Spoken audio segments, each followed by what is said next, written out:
Assalamualaikum warahmatullahi wabarakatuh. Saya Albustami, NIM E 2019-1089, Prodi Perbankan Syariah 2. Di video kali ini yaitu video review 5 video dari teman sebagai tugas UAS dari Bapak Wadud. Adapun yang pertama yaitu peran dan fungsi Bank Sentral. Tanggapan ini yaitu dari teman saya yaitu Subiato Cakrawardana. Adapun yang pertama, pengertian Bank Sentral. Bank Sentral yaitu sebuah instansi atau lembaga keuangan yang memiliki tanggung jawab atas suatu kebijakan moneter dan melahirkan tingkat aktivitas ekonomi yang stabil dalam suatu negara. Yang kedua, tujuan Bank Sentral. Tujuan Bank Sentral yaitu untuk mencapai dan memelihara kestabilan nilai rupiah yang tercermin dari laju inflasi dan perkembangan nilai tukar uang dalam negeri terhadap mata uang asing. Adapun yang ketiga yaitu tugas Bank Sentral. Yang pertama, penyediaan kredit terhadap pemerintah. Yang kedua, mengatur kas pemerintah. Yang ketiga, membantu proses lelang dan jual surat hutang negara. Yang keempat, mempunyai hak tunggal terhadap pencetakan uang. Yang kelima, mempunyai hak penuh terhadap pencetakan dan produksi uang. Yang keempat, tugas Bank Sentral dalam perbankan. 1. Menentukan suku bunga. Yang kedua, sebagai banker. Yang ketiga, melakukan pembangunan kredit yang sehat. Yang keempat, melakukan pembinaan semua bank yang ada di dalam negeri. Adapun yang terakhir yaitu nomor 5, kewenangan Bank Sentral. 1. Melakukan pengadilan moneter. 2. Menentukan target moneter dengan pertimbangan laju inflasi nasional. Yang ketiga, melakukan pengontrolan kebijakan yang berhubungan dengan keuangan. Adapun video tanggapan yang kedua yaitu dari teman saya Yulia Rizka tentang teori pendapatan nasional.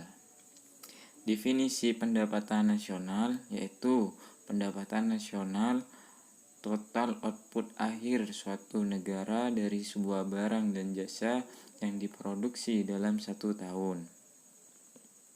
Adapun yang kedua, konsep pendapatan nasional. Yang pertama, produk domestik bruto. 2. Produk nasional bruto. Yang keempat, pendapatan nasional bruto. Yang kelima, pendapatan perseorangan. Yang keenam, pendapatan yang siap dibelanjakan. Adapun manfaat perhitungan pendapatan nasional. Yang pertama, mengetahui tingkat kemakmuran suatu negara. Yang ketiga, mengetahui kinerja perekonomian dalam skala tertentu.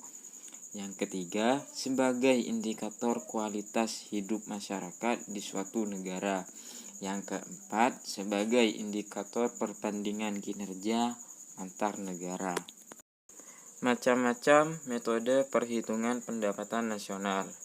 Yang pertama, metode pendekatan nilai produksi. Yang kedua, metode pendekatan pendapatan. Yang ketiga, metode pendekatan pengeluaran. Adapun tanggapan yang ketiga yaitu dari saudara Dina Amelia tentang kebijakan fiskal dalam perspektif ekonomi Islam.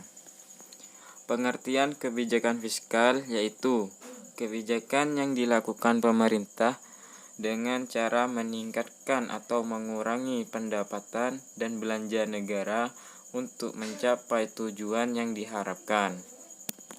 Tujuan dari kebijakan fiskal yang pertama, mempertumbuhkan perekonomian. 2. Mencegah pengangguran. Yang ketiga, menjaga kestabilan harga. Yang keempat, mendorong laju investasi. Yang kelima, mewujudkan keadilan sosial. Jenis-jenis kebijakan fiskal. Yang pertama, ekspansif. Yang kedua, kontrasional. Adapun proponan kebijakan fiskal. 1. Kebijakan perpajakan. 2. Kebijakan pengeluaran. Yang ketiga, kebijakan investasi dan disinvestasi. Yang keempat, pengelolaan utang dan siklus. Adapun yang terakhir yaitu fungsi kebijakan fiskal.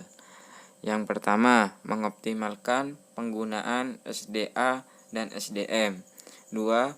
Mengoptimalkan kegiatan investasi. Yang ketiga, analokasi. Yang keempat, distribusi. Yang kelima, stabilisasi. Yang keenam, pembangunan. Adapun tanggapan yang keempat yaitu dari Saudara Reza Aulia tentang tugas dan wewenang OJK. Adapun asas-asas OJK. Yang pertama, asas independensi. Yang kedua, asas kepastian hukum. Yang ketiga, asas kepentingan umum. Yang keempat, asas keterbukaan. Yang kelima, asas profesionalisme. Yang keenam, asas integrasi. Yang ketujuh, asas akuntabilitas. Adapun tugas OJK.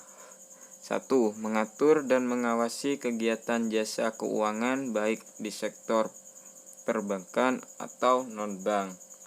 Yang kedua, mengatur dan mengawasi kegiatan jasa keuangan di sektor pasar modal. Yang ketiga, mengatur dan mengawasi jasa keuangan di sektor asuransi, dana pensiun, lembaga pendanaan, dan lain sebagainya. Wewenang OJK. Yang pertama, menetapkan perundang-undangan di industri jasa keuangan. Yang kedua, membuat dan menetapkan pengawasan industri jasa keuangan. Adapun tanggapan yang terakhir, tanggapan nomor 5 dari Saudara Muhdafik tentang konsep dasar ekonomi Islam.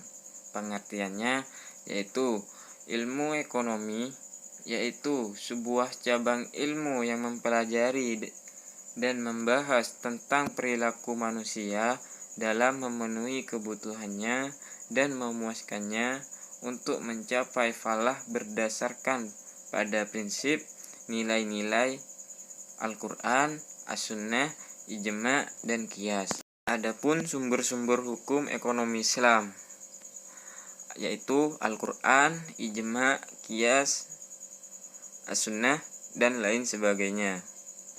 Adapun dasar-dasar ekonomi Islam. Yang pertama, tauhid. Yang kedua, as-siddiq. Yang ketiga, mengakui hak milik dan hak individu beserta umum. Yang keempat, keadilan. Yang kelima, keseimbangan. Yang keenam, tolong-menolong. Cukup sekian dari video kali ini. Apabila ada kesalahan ataupun kekurangan dari materi yang saya sampaikan, mohon maaf sebesar-besarnya.